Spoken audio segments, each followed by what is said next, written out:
아웃풋 법칙입니다. 평범한 사람도 압도적 성공으로 이끈 단 하나의 원리. 역삼각형 위에 사람이 앉아있는 모습이 보이네요. 빨간색과 검정색 표지가 굉장히 강렬합니다. 저자 김재수 램군. 수강생 300명 이상을 배출한 교육 사업가이자 대한민국 최고의 부동산 전문가로 나옵니다.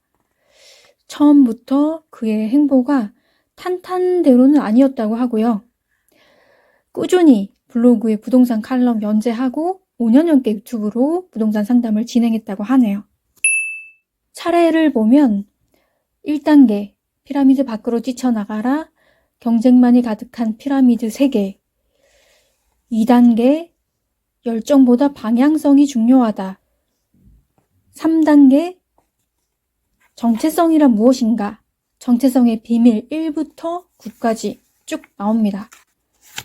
4단계 세상을 향해 아웃풋하라. 아웃풋이란 무엇인가? 아웃풋 법칙이 1부터 6까지 나오고요. 5단계 넘버원이 아닌 온리원. 넘버원은 허상이다. 그리고 6단계 당신이 쉽게 그만두는 이유, 저항의 실체, 저항 무력화의 법칙들이 나옵니다. 종이 질도 좋고 글자도 아주 뚜렷하게 나와서 좋습니다. 자수성가를 한 대단한 분인 것 같아서 한번 잘 읽어봐야겠습니다. 경험과 지식 쌓기는 이제 그만. 단 하나라도 당신의 것을 만들어라. 아웃풋 법칙. 구성은 먼저 1단계 피라미드 밖으로 뛰쳐나가라. 2단계 성공의 사분면을 찾아라. 3단계 나만의 정체성을 발견하라. 4단계 세상을 향해 아웃풋하라. 5단계 넘버원이 아닌 온리원이 되라. 6단계 저항을 완전히 무력화시켜라. 시대가 많이 달라지긴 했습니다. 공부하고 계획하고 있는 사람들에게 준비만 하지 말고 어서 빨리 실행하라고 성공한 이들은 말하고 있습니다. 제목에서부터 저자가 강조하는 아웃풋은 생각에서 벗어나 행동하는 것입니다. 나아가 타인을 위해 제공하는 상품이나 서비스, 콘텐츠 등의 결과물, 세상과 연결되도록 노력하는 행위, 이러한 것들을 일컫는다고 합니다. 나 자신을 위해 내공을 쌓는 것은 인풋이고 다른 사람들에게 유익한 것을 제공하고 인정을 받아야 그만큼 대가가 따라올 수 있으니 아웃풋은 타인을 위한 행위이자 결과적으로 나를 위한 것이기도 합니다. 저자는 시작하는 단계에서 자신이 가지고 있는 정보나 지식, 서비스 등을 아낌없이 퍼주라고 합니다. 내가 어떤 사람이고 어떠한 것을 제공해 줄 수 있는지 타인은 아무것도 모르는 상태에서 맛보기식의 어설픈 공개는 오히려 발전을 막고 앞으로 나아가기 힘듭니다. 무료로 다 오픈해버리면 어떻게 수익이 발생하냐고 반문할 수 있지만 그 이후에 알게 되는 정보량이 더 늘어나게 될 테니 처음부터 그런 걱정을 하지 말라는 겁니다. 처음에 알고 있는 것들이 전부가 되어선 당연히 안 되는 일입니다. 더 폭을 넓혀야 하고 시간이 지나면서 도움이 되는 것들을 다방면에서 늘려야 합니다.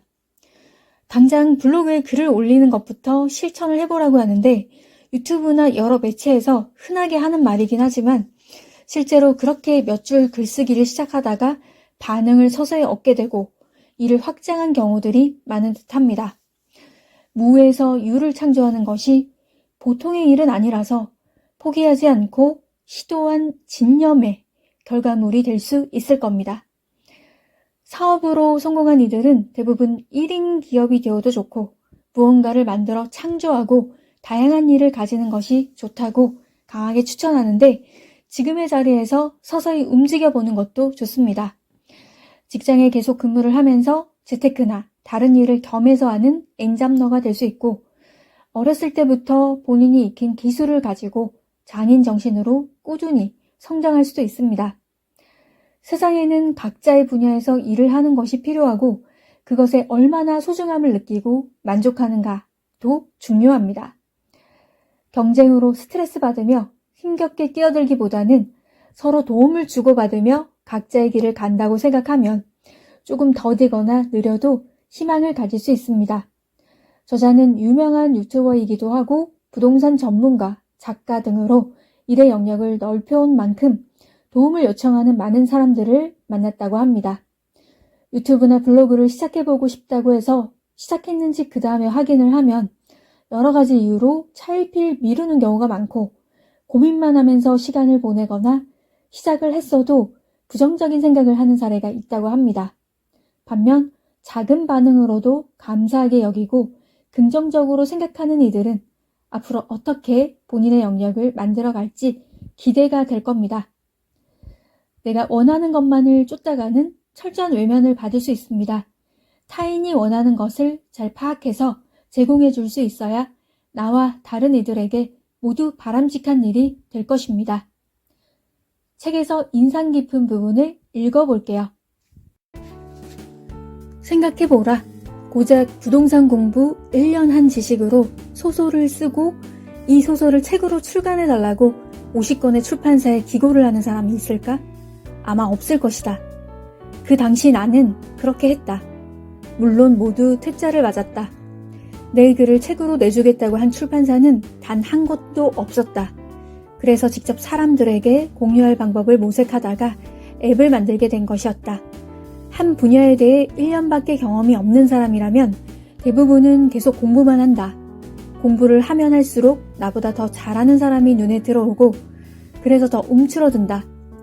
나는 정말 모르는 것 투성이구나 자책하며 더 열심히 해야겠다고 의지를 불태운다. 그렇게 하지 않아도 된다. 적은 지식이라도 필요한 사람이 있을 거라고 믿고 당당하게 행동해야 한다.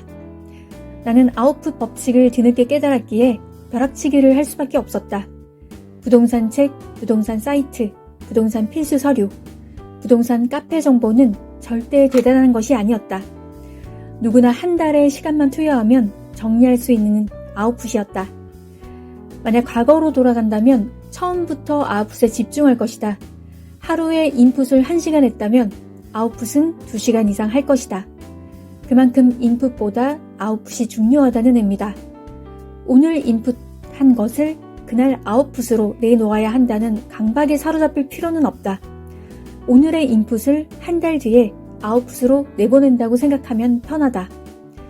그럼 오늘은 내가 하고 싶은 공부를 하면 되고 한 달 전에 공부한 내용으로 아웃풋을 내놓으면 된다.